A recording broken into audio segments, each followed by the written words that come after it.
Ya pueden encontrar todos los productos de mi tienda virtual Mr. Market en mi página oficial con envíos internacionales a todas partes del mundo. Recuerda que tenemos hermosas maletas con diseños exclusivos y tenis inspirados en el misterio. Pon clic ya en el primer link de la descripción o entra a nuestro Instagram @MrsMarket para más información. Hola a todos y bienvenidísimos a un nuevo video.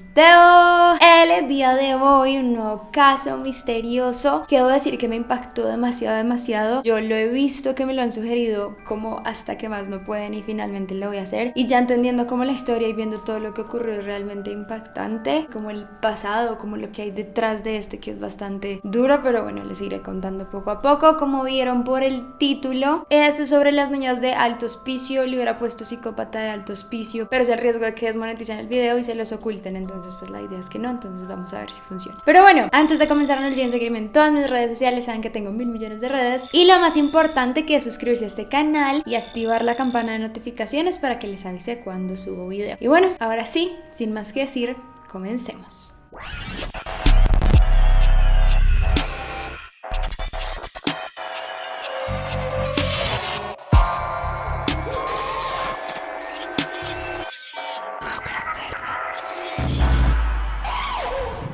El misterioso caso de las niñas de alto hospicio. Realmente este caso es del hombre y de las niñas de alto hospicio. Voy a empezarles a hablar un poco más sobre la persona detrás de estos hechos. Su nombre es Julio Pérez Silva, nacido el 15 de julio del año de 1963 en Chile. Le decían el cegua cuando estaba pequeño y se dice que las personas de su colegio, de su escuela, lo conocían simplemente como un chico tranquilo, callado e introvertido, o sea, simplemente pues trataba de permanecer no en el ojo público, sino completamente detrás. Esto parece ser obviamente al crecer por un déficit que tuvo en su familia, por así decirlo. Su papá era un hombre alcohólico y se dice que lo golpeaba y lo maltrataba bastante. Alrededor de los 7 años hay un registro que dice que presentó unos golpes en su cabeza provenientes de su padre, entonces como que le dejó ciertas marcas y pues esto denotaba como una carencia muy grande en su familia y pues también un crecer en un ambiente de maltrato muy severo. Esto comenzó a conllevar a ciertos problemas en la parte académica, se le dificultaba pues el aprendizaje y también tenía conductas pues un poco más de ira, y esto también provocó que perdiera el 8º año a sus 17 años. Como pues oyen, tenía 17 años y estaba en 8º grado, y esto como que ya denotaba 100% como cierto retraso en el aprendizaje de parte de él. Esto también lo llevó a casarse a los 22 años con una mujer llamada Mónica Cisternas, y con ella pues formó su familia y tuvo 2 hijas. Sin embargo, el matrimonio terminó y conoció a una nueva mujer llamada Mariela Vergara. Ella ya tenía 12 hijas anteriormente, así que pues él se volvió como el padrastro de ellas y de ahí ya se convirtió como en un padre ejemplar, por así decirlo, lo que veían las personas, y se mudaron a un lugar llamado Puchuncaví. Sin embargo, a mediados de los años 90 él decidió mudarse a un lugar llamado Iquique, espero estarlo pronunciando bien, pues obviamente con el afán o con la idea de conseguir un mejor trabajo y mejores oportunidades de vida. Comenzó así un trabajo cargando bultos de sal de un lado a otro, y él dentro de este trabajo conoció a una mujer llamada Nancy Boero. Con esta mujer comenzó a sostener una relación amorosa. Ella tenía 6 hijos y se dice que tan solo 2 semanas después de haberla conocido ya estaban formando una familia y se habían mudado a Alto Hospicio, como que dejó por segunda vez a su segunda mujer. A los que no conocen, Alto Hospicio es una comuna que hay en Chile, situada en la provincia de Iquique. Dicen que hay alrededor de 100.000 habitantes dentro de esta comuna, y pues también es una zona donde habitan personas que tienen muy bajos recursos. Es como en una montaña, es algo también medio desértico, entonces pues allí son personas realmente de bajos recursos los que habitan en casas muy humildes. Dentro de este lugar habían algo conocido como los taxis ilegales, y pues básicamente eran como carros normales que se convertían en taxis, operaban ilegalmente porque no estaban bajo el cubrimiento de leyes dentro de Chile. Entonces él comenzó a ocupar este cargo y pues lo que hacía era llevar y traer personas pues a donde ellos le pidieran que los llevara. Sin embargo, es allí donde este hombre comienza a cometer una serie de crímenes contra niñas menores de edad que se dirigen al colegio, a situaciones o reuniones o de vuelta a casa, ese tipo de cosas, diferentes circunstancias, pero la mayoría niñas, y comete crímenes contra ellas. Lo que él hacía era, digamos, que las niñas, pues dependiendo la situación que hubiera sido, las niñas a veces salían para su colegio, entonces se paraban en una calle a esperar que algún taxi las recogiera o que algún transporte las ayudara a llegar hasta el colegio. Les llegaba, paraba y les decía: ven, súbete, yo te llevo. No las llevaba al lugar hasta donde ellas le decían, sino que se las llevaba a otro lugar en donde abusaba sexualmente de ellas, y después lo que hacía era llevarlas como una especie de acantilado desde donde las lanzaba de arriba para que pues ellas murieran de una manera bastante cruel. En algunas ocasiones las arrojaba estando con vida o completamente conscientes, y en otras ocasiones las golpeaba en la cabeza, las dejaba inconscientes y después las lanzaba, o en otras ocasiones las golpeaba, sí las mataba y las lanzaba a este lugar para que no quedara como rastro de ellas. De acuerdo con esas investigaciones que se realizaron, se encontró que fueron alrededor de 14 víctimas de este hombre asesinadas entre los años de 1998, más exactamente a partir del 12 de septiembre hasta el 23 de agosto de 2001, es decir, como 2 años de lapso en que se encargó de asesinar a estas niñas. Las niñas que fallecieron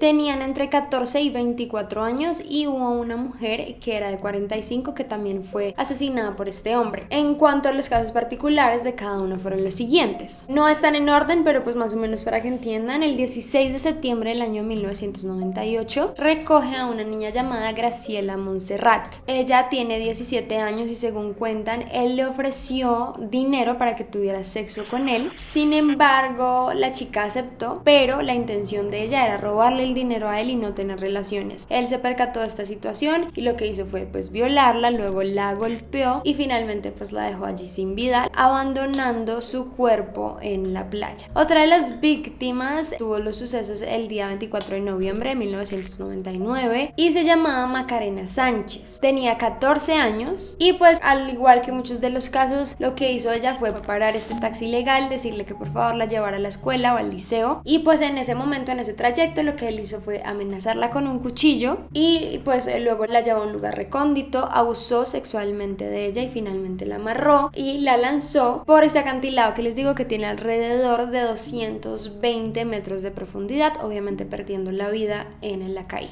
Alrededor de febrero del año 2000 atacó alrededor de 2 veces en una semana no más a una niña llamada Sara Gómez y a otra llamada Angélica Ley. Al igual que la anterior, fueron violadas y asesinadas en medio del desierto y finalmente lanzadas por el acantilado. Su siguiente víctima fue una joven también de 14 años llamada Laura Sola, la siguiente llamada Catherine Arce, pero en esta ocasión a ella la dejó en un basurero clandestino. La siguiente fue Patricia Palma, luego a Macarena Montesinos, luego Viviana Garay de 15 años, también a Gisela Melgarejo, Angélica Palape, Daisy Castro, Ornella Linares e Ivonne Carrillo. Lo que les digo, hubo un total de 14 víctimas, la mayoría del mismo modus operandi. Sin embargo, la dicha de los asesinatos se le acabó de una manera pronta en 2 años, para el 4 de octubre del año 2001. Él contactó a una nueva víctima llamada Bárbara Núñez. Él utilizó el mismo modus operandi que absolutamente las otras niñas, de llevarla supuestamente a la escuela, y lo que hizo pues fue interceptarla, la amenazó y finalmente le hizo que se quitara la ropa, la abusó sexualmente de ella y finalmente, a diferencia de las otras, lo que hizo fue obviamente la golpeó, la dejó muy mal herida y la miró y le confesó a ella que él era el psicópata de alto hospicio, que él había sido el encargado, el responsable de la muerte de las otras niñas al igual que ella, y pues que ella sería la siguiente. En ese momento le tira una piedra en la cabeza, pues creyendo que está muerta, y se va. En este caso no toma el cuerpo y no lo lanza en algún basurero o a través de este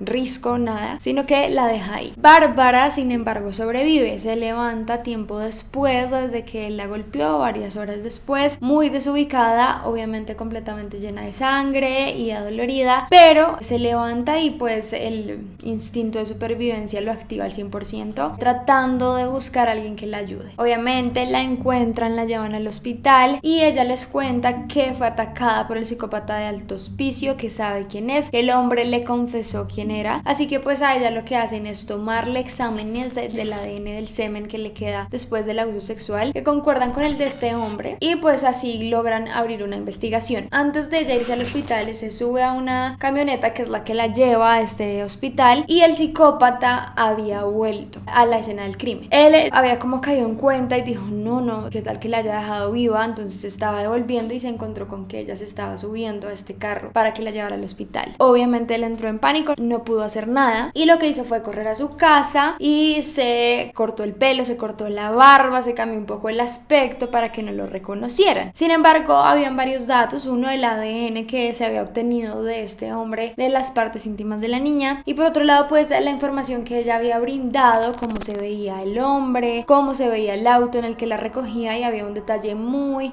importante dentro de la investigación. La policía inició como un despliegue de búsqueda del hombre y pues empezaron a parar diferentes autos. En algún momento la policía vio que paró un auto y este auto tenía los peluches de las bananas en pijama en el espejo. Las bananas en pijama eran un dato muy importante que dio la niña. Dijo, el auto de este hombre tenía unas bananas en pijama en el espejo, así que este hombre, la policía vio esto y dijeron, lo tenemos. Obviamente lo detienen y comienzan a revisarlo. El hombre también ya estaba actuando muy nervioso y también coincidía con las descripciones, a pesar de que se haya cortado la barba y eso, y ellos dijeron, este es el hombre. En ese momento ellos toman los papeles del hombre, comienzan a revisar, y el policía, como para lograr capturarlo, llevarlo, dice que no se ve bien clara la inscripción del número del motor en los papeles, entonces que lo mejor es que lo acompañe. Y pues mientras se llevaban este hombre a la comisaría, obviamente hay unos policías que se quedaron para hacer la inspección del auto como tal. Cuando abrieron el auto y como tanto la cajuela, la parte de adelante con todo, descubrieron 2 cuchillos viejos, cuerdas para amarrar, una camiseta con una inscripción que decía Municipalidad de Iquique, botas industriales salpicadas con sangre y unos jeans doblados que también tenían rastros de sangre en ellos. Digamos que él finalmente fue detenido, quedó en un plazo de detención hasta que él mismo confesó los crímenes, dijo, sí, yo soy el psicópata del Alto Hospicio. Comenzó a contar absolutamente todo lo que había hecho, de qué manera lo había hecho, cómo lo había hecho, qué día lo había hecho y a quiénes se los había hecho. Y pues lo que él alegaba es que tenía como una especie de cosa oscura dentro de su cabeza y que pues él solo quería sacar eso a través de asesinar niñas. Digamos que también confesó dónde había arrojado los cuerpos porque se habían hecho búsquedas y no se habían encontrado. Habló de pues algunos basureros, y es así como pues declara sus crímenes, pues más la declaración que da la niña que logró sobrevivir, y finalmente el 26 de febrero del año 2004 es condenado a cadena perpetua por el homicidio de estas chicas. Dicen que actualmente se encuentra recluido en la cárcel de alta seguridad de Colina 1 y pues lo han mantenido como muy vigilado porque obviamente ha tenido intentos de suicidio y pues no quieren que lo haga, sino que pague por sus crímenes en vida. Y aquí es donde entra algo que me pareció muy triste de este caso cuando vi algunos documentales y algunos programas que le hicieron al caso, y como que me pareció bastante triste el hecho de que durante mucho tiempo, como se pueden dar cuenta, fueron como 2-3 años en los que este hombre, casi 4 mejor dicho, en los que este hombre operó, en donde asesinó a todas estas niñas y la gobernación no hizo absolutamente nada al respecto. Me pareció muy triste. Obviamente, como les dije, el Alto Hospicio es una zona humilde, es una zona donde viven personas que no tienen muchos recursos, y la policía, digamos, cuando empezaban a desaparecer niñas, lo que le decían a las familias era que ellas habían desaparecido por su cuenta, y la mayoría, o pues todas realmente, lo hacían era para prostituirse. Debido a los altos niveles de pobreza, la policía decía que ellas buscaban otras salidas dentro de la prostitución, que pasaban muchas ocasiones que sí había niñas que desaparecían y terminaban allí, pero ya hubo otras ocasiones, y la mayoría de estas niñas donde los padres decían, mi hija no es así, ella nunca pensaría algo así, no haría algo así, y aún así la policía no hizo absolutamente nada, no investigó, solo decía, no, son prostitutas,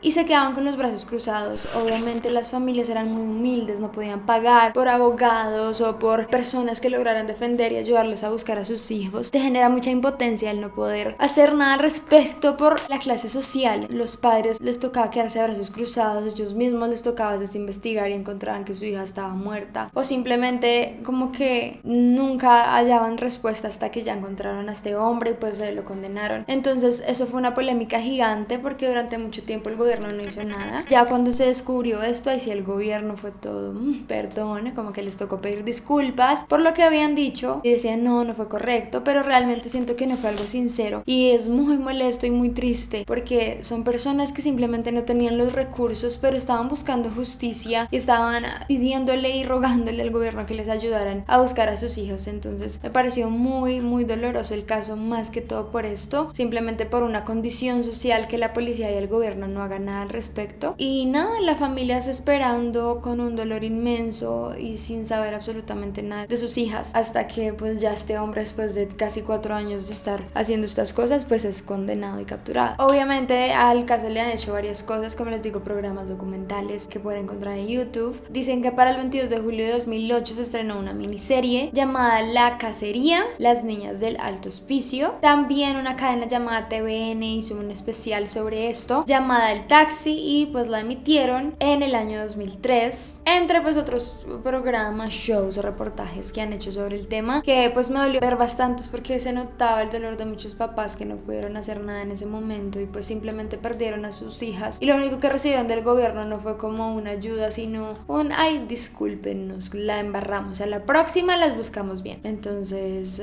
no sé, es un caso que en ese lado me impactó demasiado y pues por eso se los quería contar.